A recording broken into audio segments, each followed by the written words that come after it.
Okay, so today I'm gonna go over how to install Quake Icons into pretty much any HUD. So first you're gonna need to go to the Team Fortress TV thread involving the Quake Icons. You can just get to those with a quick Google, which is TF2 Quake Icons, and you're gonna want to download this first link here. Yeah, alright.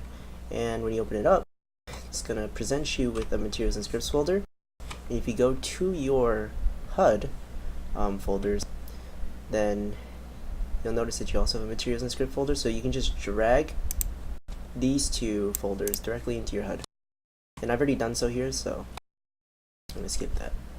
What you need to do afterwards in order to properly have your HUD use them, you have to go into scripts, and much like the way that custom explosions work, you're going to need to create a script file for every relevant weapon that you want to be using a custom icon. You have to scroll down to crosshair, and you need to going to change the file to, well,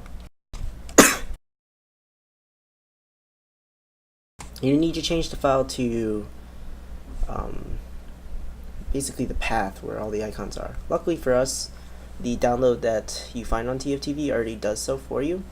The tricky part is when you want to combine it with the no explosion script. So you'd have to go up to here and change these three lines to whatever effect that it was that you wanted to use. In my case, I'm using the muzzle flash from a minigun because it looks like a tiny explosion.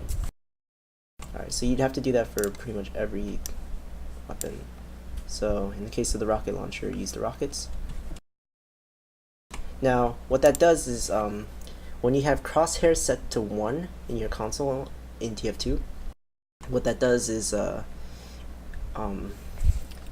basically what having that custom file for materials and changing that script does is it sets the default icon of that particular weapon to whatever icon it was that you set it to. So instead of seeing like the normal like circle crosshair that comes default with TF2, you'd see a Quake icon. Now the sad part is that now it shows up in the middle of your screen because it was your old crosshair, so we have to move it.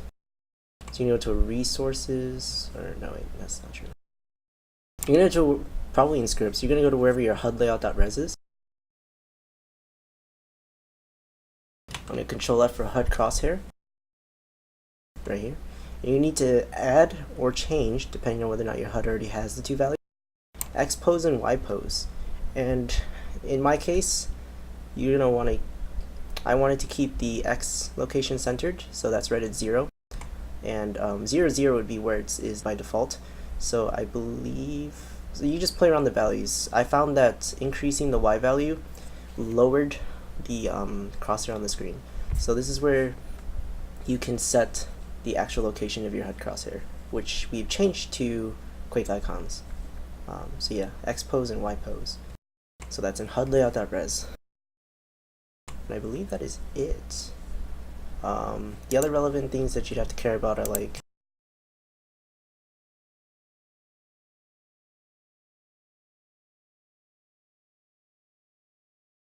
things like CL crosshair scale, and that will change the size of your icon, and yeah, that's it.